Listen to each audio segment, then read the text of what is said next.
locked in. Look at what we have here, folks! To the only show that matters. The cream of the crop. Duke loves wrestling. And there is no one that does it better than your host. I have come here to chew bubblegum and kick ass.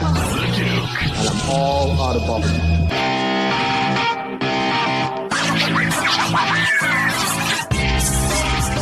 Hello, everyone. We are the Cleric of Chaos, international music sensation, Künstler, Schauspieler, Ausländer, Reisende, Athlet, Vernichter, verwaltet son CR Deutschland. And remember, there is no end, and you're listening to Duke Loves Rasslin. Brothers and sisters, you know that here on the Duke Loves Rasslin podcast, we love to go around the world. Okay, because pro wrestling is one of those mediums that is so interesting. There is not one specific type of person from one specific region. No, pro wrestling is universal, and quite frankly, it's probably what can I say, galactical, if that's a word. It's all over, man. It's all over. So whether we're talking to our friends from China or our friends from Saudi Arabia, Iraq, we've had folks from Australia, the whole 9 yards here. It's important to hear perspective from different corners of the world and folks who have experience from different corners of the world, because that reminds you again at how special this medium is that brought us all together, pro wrestling. So we have a fantastic musician. We have a fantastic communicator. Most of all, fantastic pro wrestling fan. Cleric of Chaos, welcome to Duke Loves Rasslin. How you doing? We're doing very well today, Duke. Thank you very much for having us on your critically acclaimed and well-received podcast. It is an absolute honor to be here, and we look forward to the conversation that is to proceed further. Well, I'm just going to get straight to the hard questions here, because that's what Duke Loves Rasslin is all about. I am a serious podcaster, a serious journalist, and I don't play any games. So Cleric of Chaos, first and foremost, okay? You were just speaking German. I know what you were saying. International Duke over here. Give it to me straight. What is it about McDonald's in Germany, and why is it so beloved compared to the McDonald's in the United States? Give it to me straight. Don't try to hide anything here. You are on the record, sir. Well, if we are being entirely direct and forthright, one of the very many things that makes German McDonald's, or as we say, Deutsche McDonald's, outstanding in comparison to what the absolutely phenomenal and, must we say, classic and heartwarming menu that America offers is the difference in variety. There are so many different options that you can get within the German McDonald's sector. For example, they have the M, which is their equivalent of the Big Arch, but they also serve a little bit of extra spicier sauce on it. They have, I believe, a sandwich called the Gross Rosti, which is essentially your quarter pounder with cheese, but also has like a little bit of German bacon on it. There are also a lot of menu items within the German menu that are no longer available within the US. For example, back in the 90s, specifically within the southeastern sector of the United States, you guys used to have the hamburger royal with cheese. That is a staple in the German menu. They also have a different denomination of nuggets. From what we understand, it's still your 6-packs, your 10-packs, and your 20-packs in the U.S. But they have 9-packs of Chicken McNuggets, and they have 13 packs of Chicken McNuggets. So whether or not it is the affinity with odd numbers, or whether or not it is just a desire to be different for the sake of being different, the German menu has everything you need to get your Schausen on. Well, speaking of Schausen, what about the pizza Schausen? You didn't bring that up, did you? That's on the menu. In most places, it is no longer on the menu. In Leipzig as well as Berlin, there is no longer a pizza option on the menu, and it has been replaced with curly fries, and it has also been replaced with a snack salad. However, there are a couple of different ones within the tourist district in Berlin that still offer the McPizza. And since we've been back in Canada, there has been absolutely no replacement for the McPizza. Um, that is one thing that we miss, and that is one thing that we like. But in terms of the availability of the McPizza in Deutschland, it's not as widespread as the overall menu would like you to believe. Is that not the most ridiculous way to start a conversation or a podcast appearance? I just browbeat you about German McDonald's. You passed the test, but I just totally got into you about it. To be forthright, there have been a lot more peculiar beginnings of conversations than inquiring about the benevolence of the McDonald's menu in Germany. At least you did not ask how many meters tall the Victory Tower is in Berlin, or at least you didn't ask the dimensions of the Brandenburg Gate or anything else to that effect. And when it comes down to that particular type of query, we were hoping that you wouldn't go down that road, and you didn't. So we are happy. I love it. I love it. Food is universal, just like music. Pro wrestling is universal. It's all about what connects us. And it's interesting. It's interesting when we talk about something like McDonald's, which is a brand, an American brand. It's literally the number one restaurant in our nation. So to hear that there are so many differences in different parts of the world in their versions of McDonald's, it's just fascinating, man. It's so fascinating. The fact that you guys had pizza, which I think only lasted here for less than a year. That's pretty awesome. That's pretty awesome. It's different. Makes me want to go to Germany just to check it out and see what's going on. Curly fries as well. McDonald's here in the United States, I don't think we've ever had curly fries. So that's a whole new world there. But No, we're that's gonna an talk Arby's staple, isn't it? Yes, exactly. That's more of an Arby's thing than it certainly is not a McDonald's thing, especially with their special potatoes that they use. They have a patent on those potatoes, which is why it doesn't matter where you go in the world to try to buy a potato and recreate the McDonald's fry. You just can't do it because they own the type of potato that they used in order to make their fries. So that's a whole new ball game there. We're going to talk pro wrestling a little bit. Potato. It sure is. It sure is. We're going to talk a little pro wrestling a little bit, but I want to talk music because you have a special project going on. And I'm a music guy. I love music. I love international music.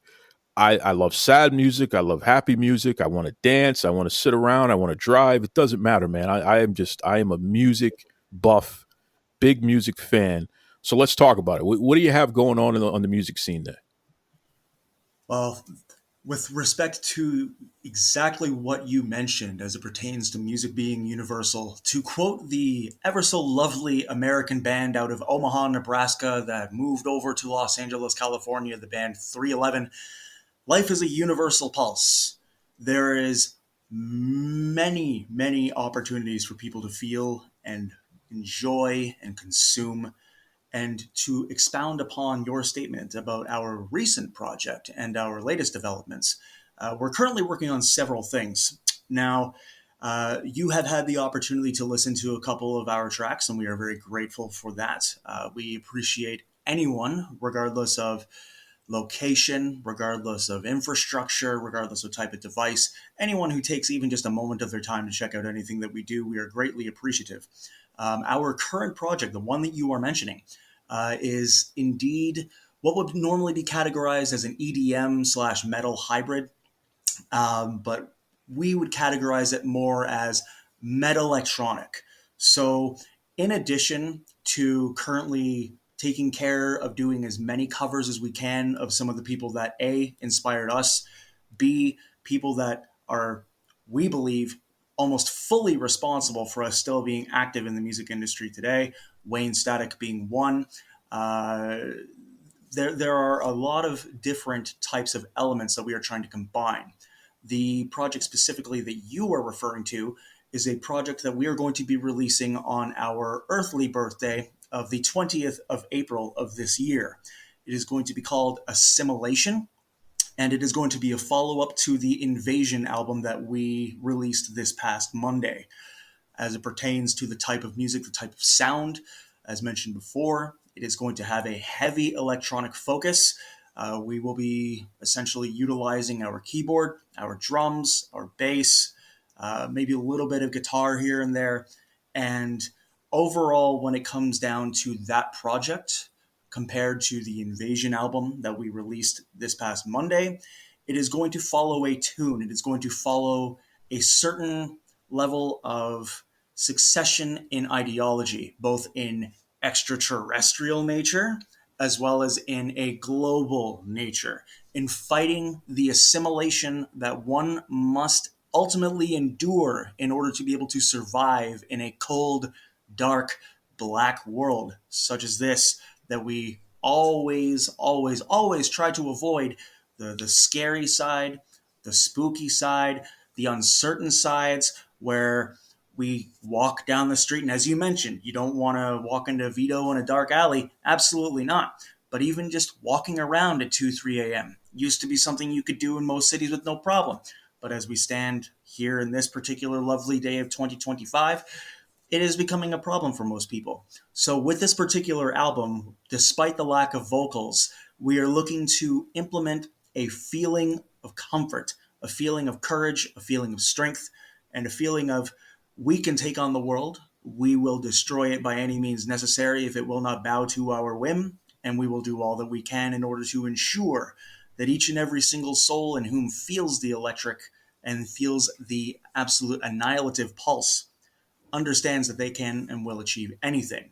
In addition to that, we are working on approximately 70 different covers, all of our favorites, all of our inspirations, so to speak. Obviously, you're very familiar with Rammstein. You're probably somewhat familiar with Static X and or Wayne Static. You're probably familiar with Peter Togdegren of Hypocrisy, as well as Lindemann, their side project. And our goal with that, in addition to our current music, while also working on Road to Hell, which is another project we'll get into in a little bit, is ultimately just to make people happy, to cater to as many people as humanly possible, utilizing our vessel's skill set, and to further assist other artists in being able to find their sound, to be able to find what they are looking to perform and looking to really, really put out into the world.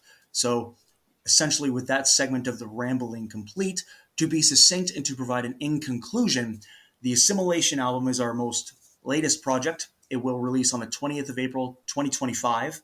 It is going to feature approximately 8 to 10 tracks, and it will be a follow-up to the Invasion album.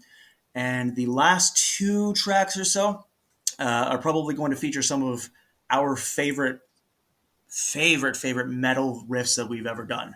So in addition to that, right now, that is all our focus is on primarily before we continue to work on Road to Hell, which is going to be a solely metal album. Assimilation is our baby of the year. Very interesting. Very, very interesting. You're talking about EDM music, electronic dance music, which literally, most folks these days, they think of raves when they think of EDM. Music that gets the heart pumping, gets the sweat going. But like you said, there's also some messages that can be interwoven in there. It's emotional stuff. No two ways about it, which I love it.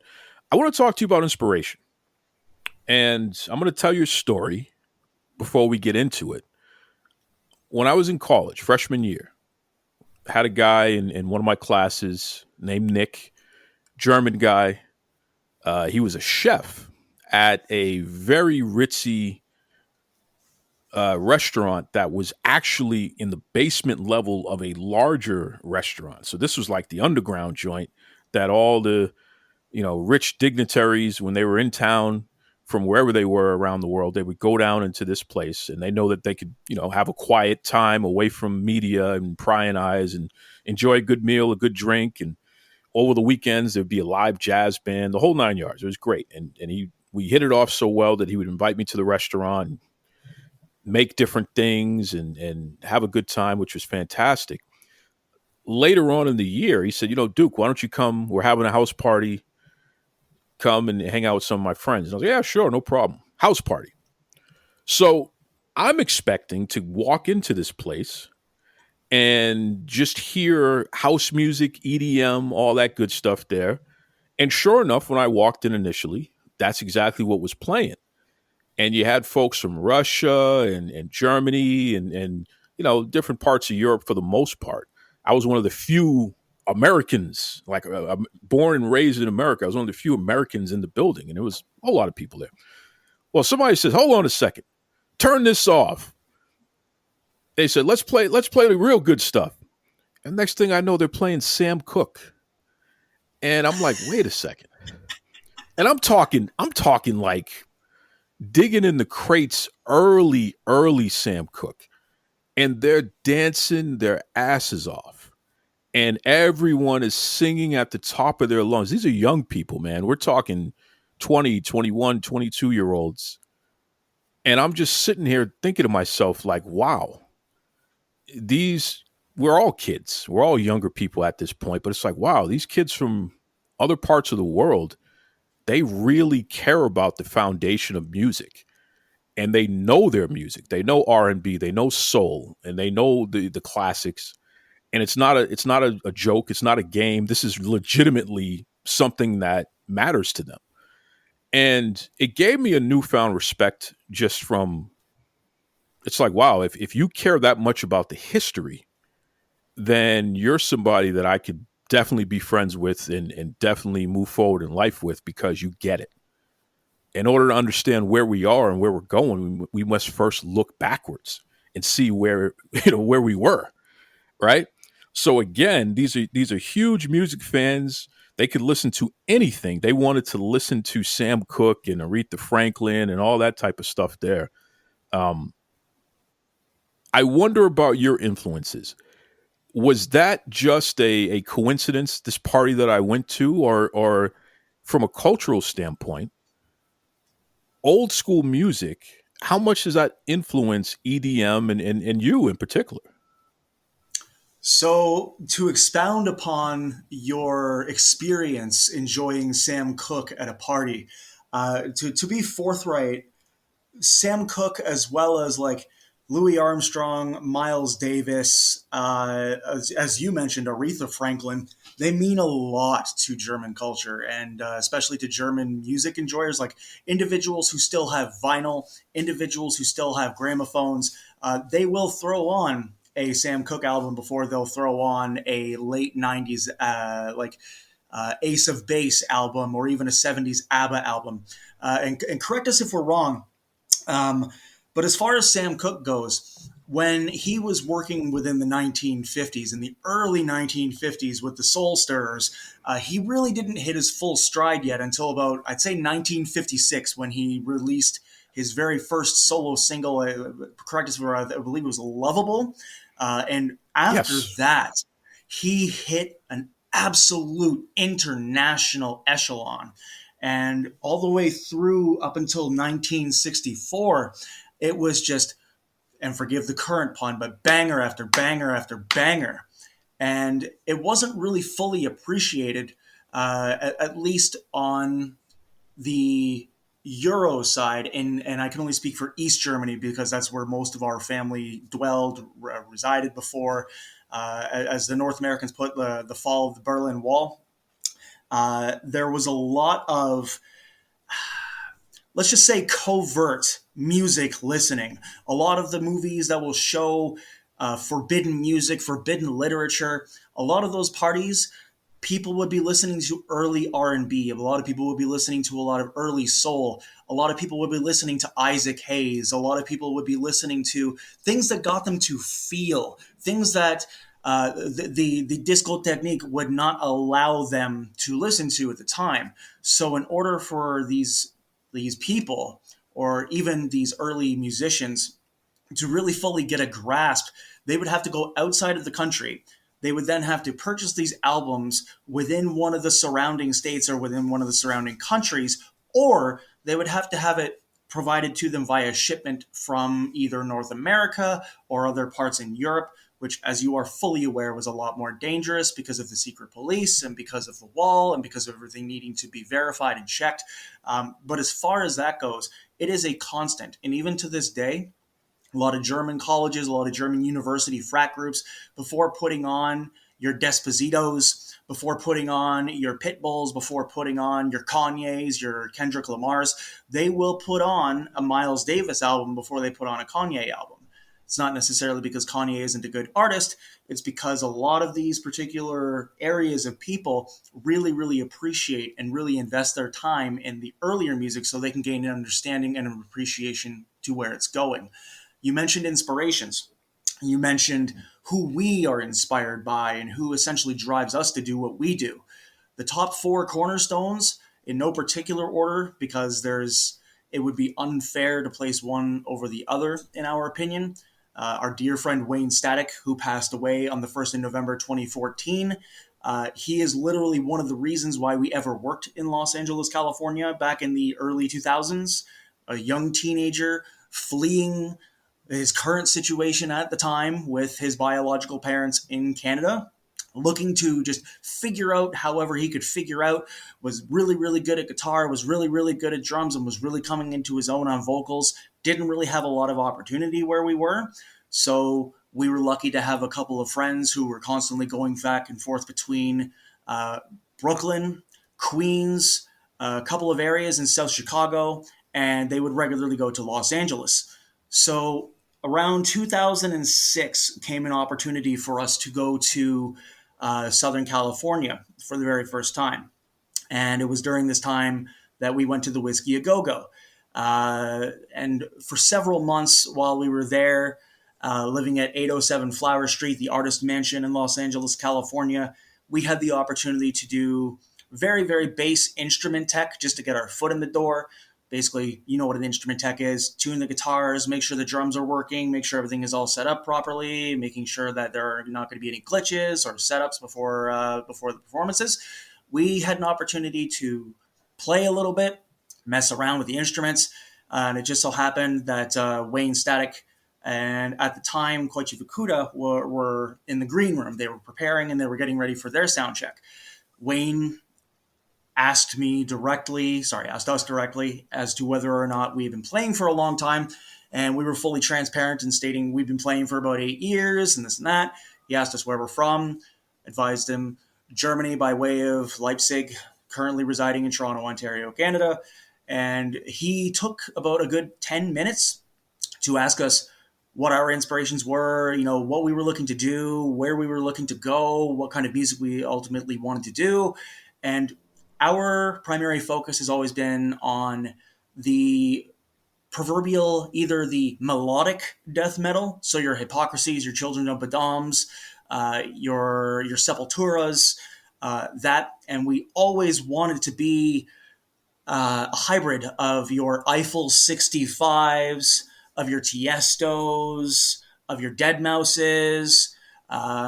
Shout out to Deadmau5. I hope he's doing okay.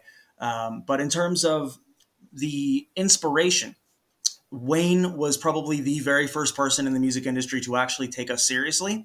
And even though we really, really never took the time to fully grasp it at the time that he put into our communication and our conversation is probably one of the only reasons why we're even remotely as good at guitar as we are. And, we're not phenomenons. We're no Steve Vai.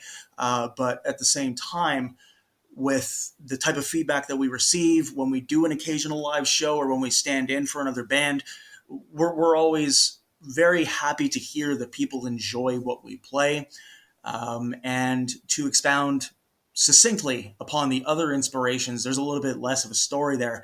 But Till Lindemann in Rammstein, Richard Kruspe in Rammstein, Peter Tochtogren has always, ever since about 1996, around the release of the Abducted album, always been a huge inspiration because the man is so capable, he is so gifted, he is so talented, and quite frankly, as it pertains to a combination of metal and EDM, dubstep, dance music, party music, Peter Tochtogren has literally every single skill that any musician could ever want, yet he's one of the most humble people to ever walk across the planet. He's produced probably well over 50 bands at this point, probably dozens and dozens and dozens of albums, yet he never flaunts it.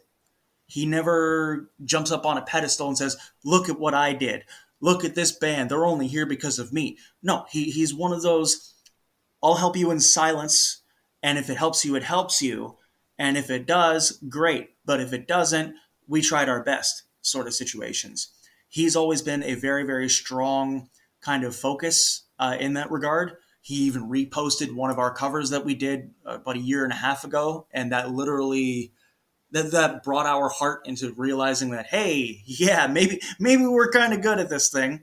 And then the last two, to a lesser extent, vocally, would be David Draymond of Disturbed, and I don't know if this would surprise most people, but Kylie Minogue. We have always tried to be as excellent in terms of range differentiation and pitch as we possibly can. Our natural singing voice is between a low baritone and a bass. So when we were trying to challenge ourselves, most people say, hey, listen to Mariah Carey. She can hit every single range, and that's fantastic. But Kylie Minogue has been around for well over 40 years at this point. The Locomotion was a huge hit, and ever since then, she's been doing an absolutely phenomenal job, not only with her music, but also with everyone else around her and building up the people that she is looking to move forward. So you want to talk inspiration? You can't get any better than those guys right there for music. I love it. What an eclectic group there. You did throw a little bit of a curveball to the untrained ear when you say Kylie Minogue, but folks, keep in mind, this is the princess of pop. If we're talking to someone who is producing EDM music, of course you're inspired by Kylie Minogue. Of course you are. That's dance music. It's pop, but it lends itself to EDM. It lends itself to the same concept and what have you there. So that was pretty cool to go in that direction. Bringing up Rammstein. I mean, obviously everyone here, if you were alive, you remember Du hast, man. You remember that song. That was a huge, huge song that still gets airplay. So no surprise there. Fantastic German band, right? Putting out great music. You brought up Wayne Static, which, again, untrained ear, you may have missed this one, but Wayne Static from Static X. A lot of people don't realize that Wayne is forever tied to Billy Corgan. Those guys were in a band together early in their careers. Did you know that? Deep Blue Dream. Deep Blue Dream. Yeah. Look at that. Yeah. Look at that. You see? Billy Corgan is another guy who's really, really misunderstood and really, really great.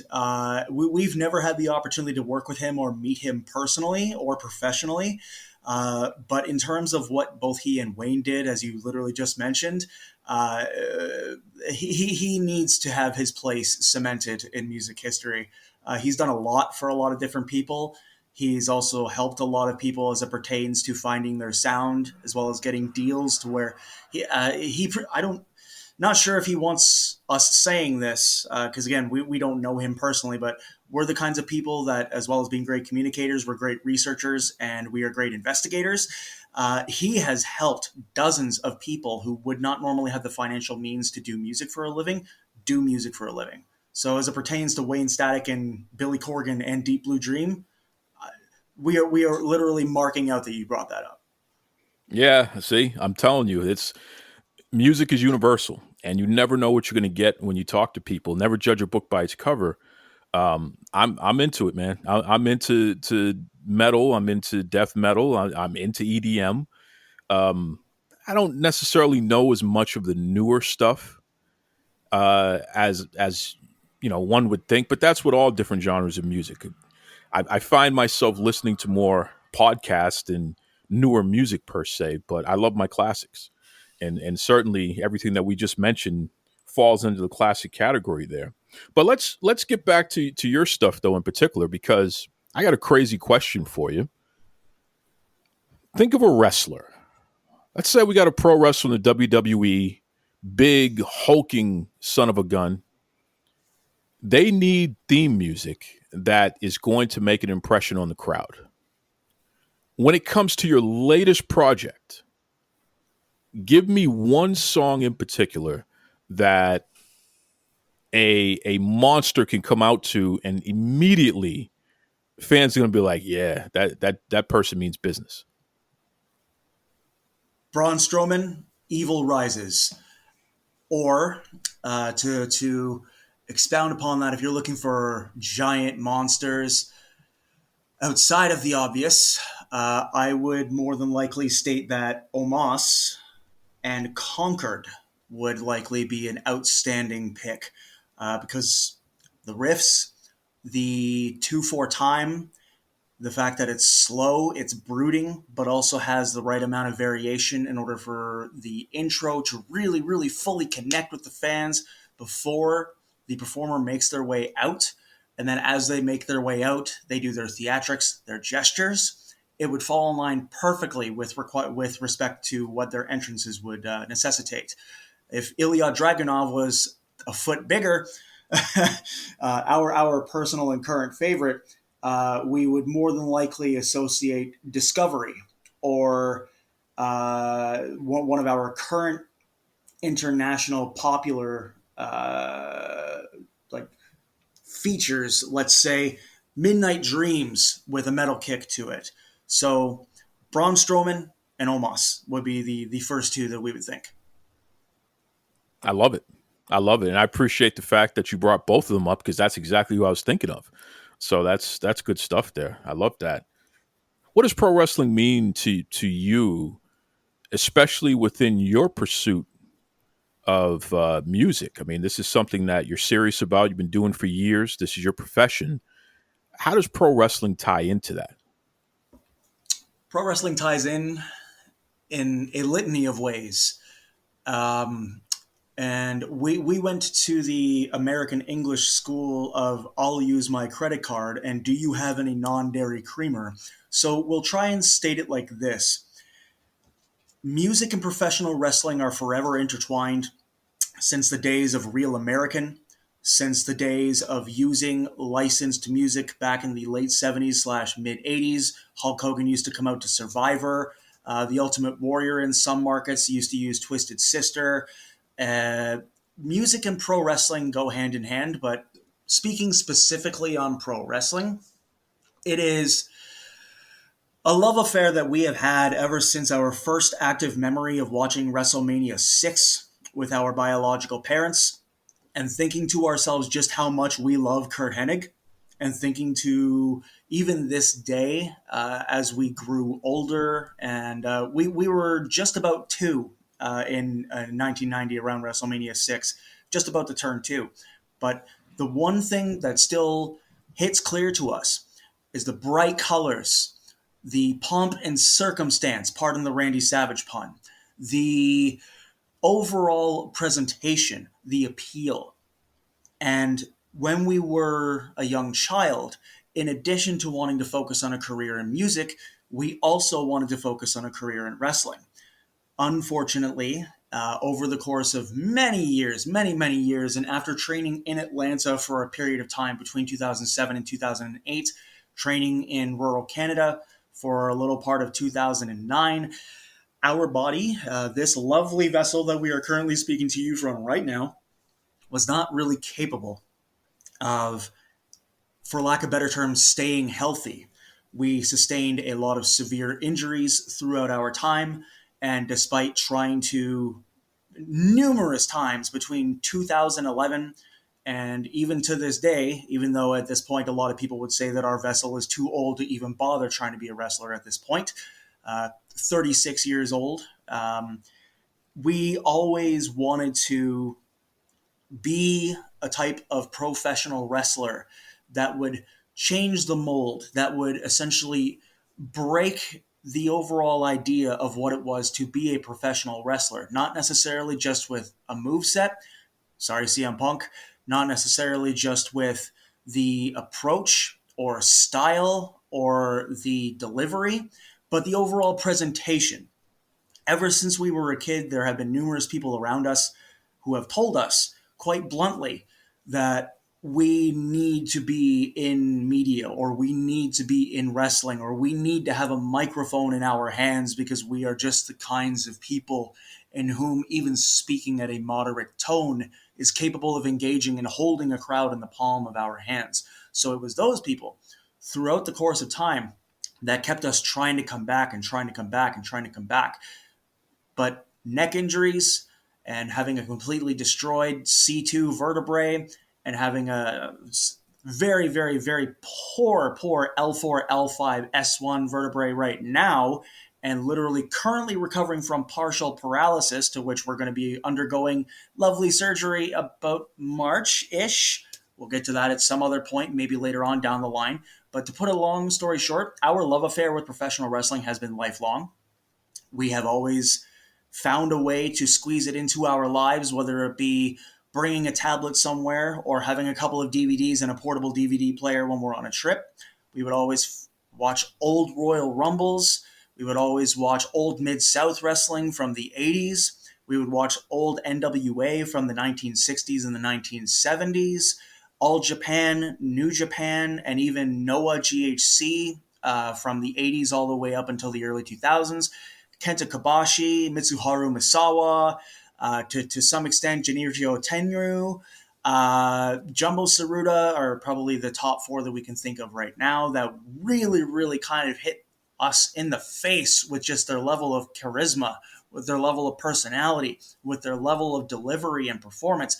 These dudes would go in day out and day out, day in, day out, and literally beat the ever-living crap out of each other, but at no point would they ever turn back and say, okay, we're done. Okay, this is too much.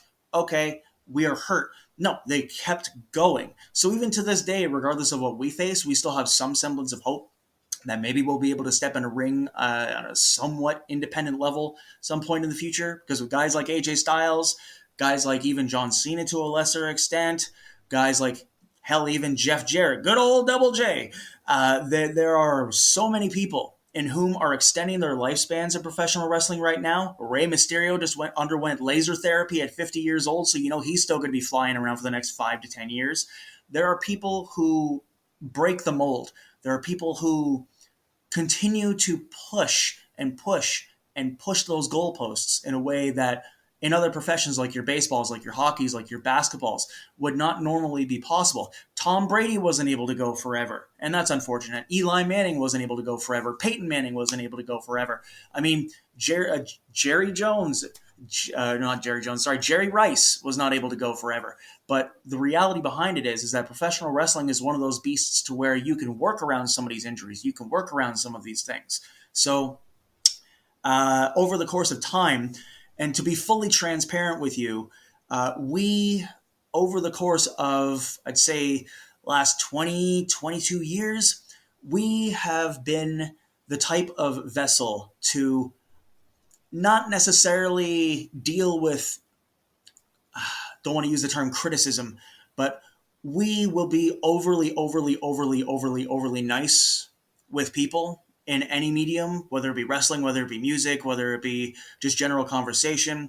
But we have made several mistakes as it pertains to dealing with people. We have let our emotions get the best of us. We have let our mental and our physical imperfections at the time get the best of us.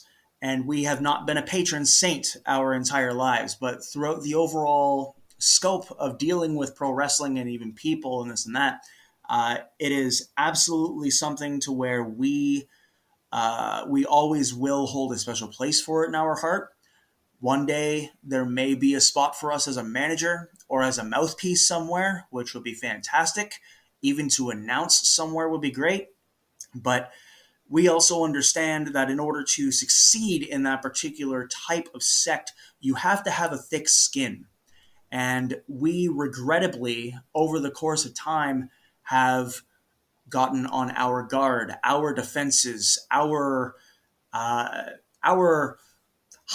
legs, our toes, so to speak, and gone straight into death defense mode, to where it's like you want to come at us, you want to just completely ridicule us needlessly, we're going to come at you full throttle.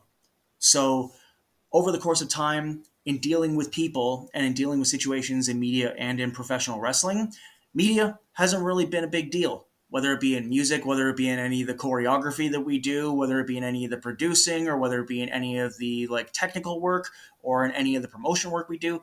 It's almost never been an issue. Only when did we really decide to dive headfirst into the proverbial internet wrestling community or into other aspects of the wrestling community did we find ourselves struggling with this aspect of the business. And we regrettably have, again, we've lashed out at people. We've said some really horrible things, not in terms of, you know, your mother was a hamster and your father smelt of elderberries sort of deal, but people who come at us, we don't take kindly to it. We don't hold back. And to some, that could be considered, whoa, you're going too far. But we'll defend ourselves to the death. And especially when it comes to dealing with people in pro wrestling, there have been a lot of people who have been outstanding. There have been a lot of people who have actually sent us DMs and said, hey, if you want to be a manager, or hey, if you want to be a commentator, or hey, if you want to be an announcer, this is what you do. This is how you can go about it. This is how you can figure things out. But to put a nice little bow upon your query, pro wrestling has always been a lifelong love affair for us. And if we can find a way to contribute to it and make it a better place, we would be very happy to do so. Well, listen, we've talked about just about everything here. We talked about McDonald's. We talked about Sam Cooke. We talked about Kylie Minogue. And also how you connect to pro wrestling here. Why don't you let everybody know who's listening, what's the best way that they can not only follow you, but most importantly, listen to your music? Because I'm already following you on Spotify, you know, but how can folks keep up with what's going on and the latest and greatest that you have from the EDM world? So internationally, outside of Canada and North America, our entire catalog is available. For the top 3 platforms that we would suggest that people listen to, whether it be your number 3, Apple Music. Apple Music is outstanding when it comes to providing us with excellent support. And they've also been fully transparent whenever there's any sort of issues or whenever we get somebody trying to replicate our music and there's a copyright flag. They're literally the first company to let us know. Internationally as well, there is a lovely program called Tidal. Believe it was founded by Jay-Z and a couple of other excellent musicians. They provide us with an outstanding platform for analytics, but we're also going to tie that with YouTube. Because we have 2 different YouTubes. We have what we call the machine YouTube, and we have the human vessel YouTube, which is essentially a dormant channel that we've had for a few years. And one of our licensees reached out to us and said, hey, why don't you upload some stuff there and see what we can do with that. So we've been using that recently. And the number 1, as much as we don't want to be boilerplate and standard, Spotify probably would be the best place to access our entire catalog, internationally speaking. In North America, for whatever licensing reasons or restriction reasons, only approximately 40 of our songs are available right now. But if you listen, or if you, in some cases, use a VPN and attach it to either Germany, Belgium, Ireland, the UK, France, Netherlands, Spain, Sweden, Switzerland, Norway, China, Cambodia, Vietnam, Japan, South Korea, or Taiwan, you will be able to access the full 185 song catalog, and to which is the most popular one right now, surprisingly, is an album that we brought out in 2020 called Operation Isolation, and our song Ghost is probably one of the most popular ones on there. But if we're looking for ease, if we're looking for, hey, I'm in Tallahassee, Florida right now, and I don't really care to use VPNs, how can I listen to your music? Then probably would recommend going to the human YouTube or going to the machine YouTube, as the human YouTube will be uploading a lot of remastered and not available in North America songs. So our North American fans will also be able to enjoy it thoroughly. as well as they will be able to follow and keep up to date on that as well. You mentioned about following. The best places to follow, despite the fact that bluntly we don't put a lot of focus or emphasis into our social media profiles, because again, we're the kinds of people that we don't want to step on anybody's toes. We don't want to take any money out of people's pockets, and that's stopped us from doing a lot of things. And only after being badgered by our wife to, hey, you're not going to hurt anybody by promoting yourself a bit more. You're not going to hurt yourself by, you're not going to hurt anybody by, putting things out more. Twitter or X is one of the best places to follow us. Instagram is also an excellent place to follow us. We also have a Teespring where we have over 105 pieces of merch available, and a Redbubble where we have some stickers available for sale as well.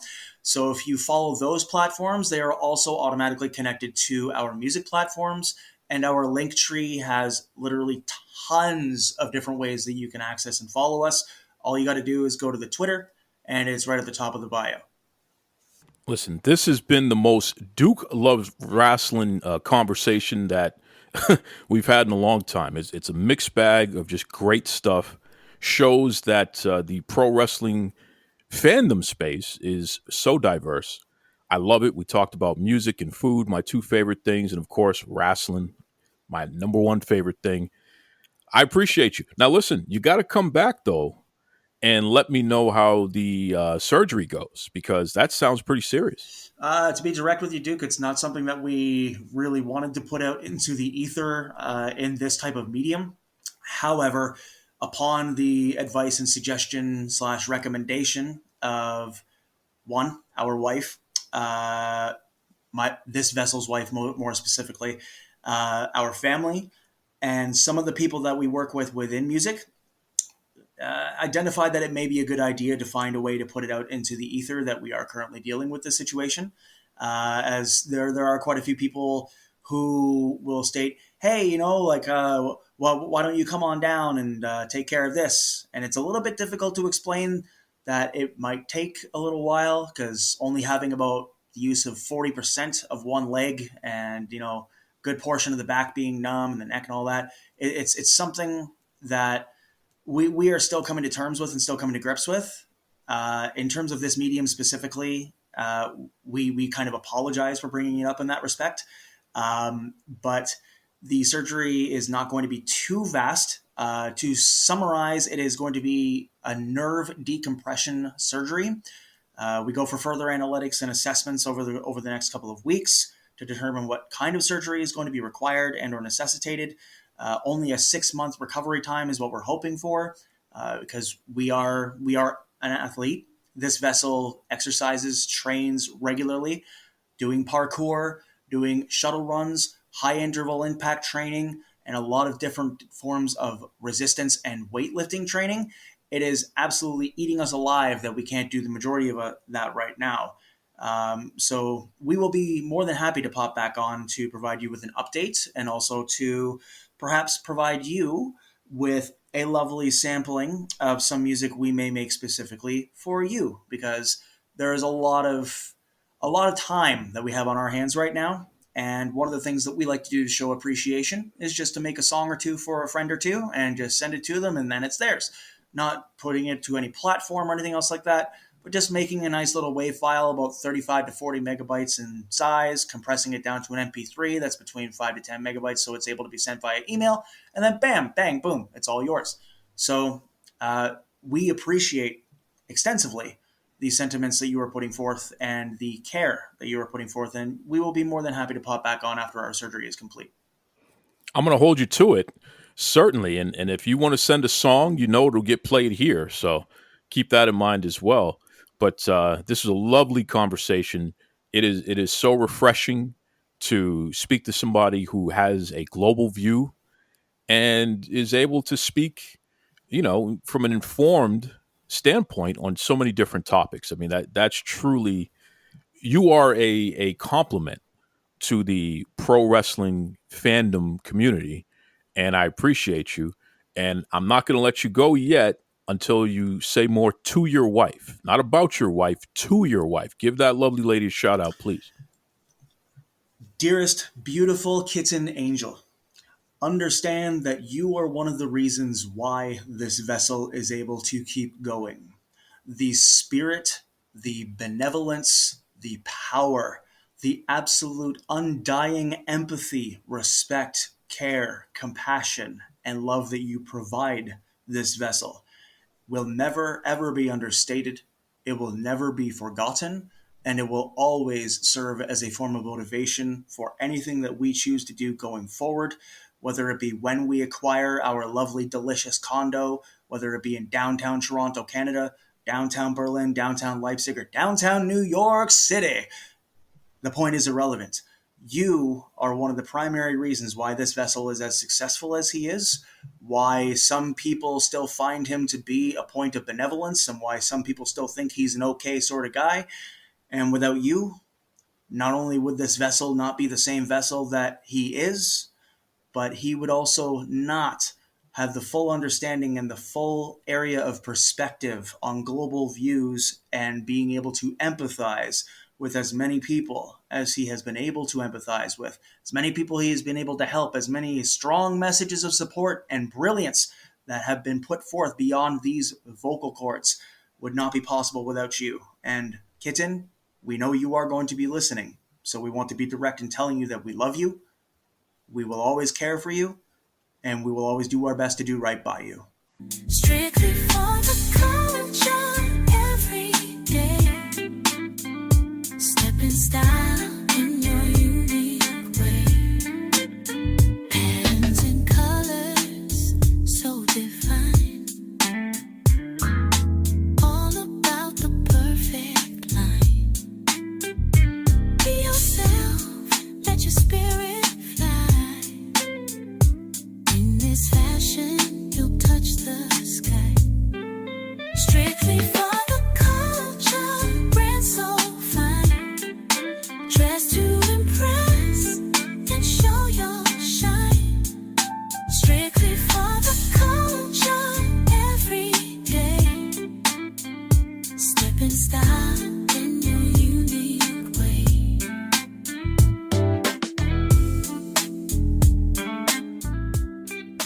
Visit www.strictlyfortheculture.ca.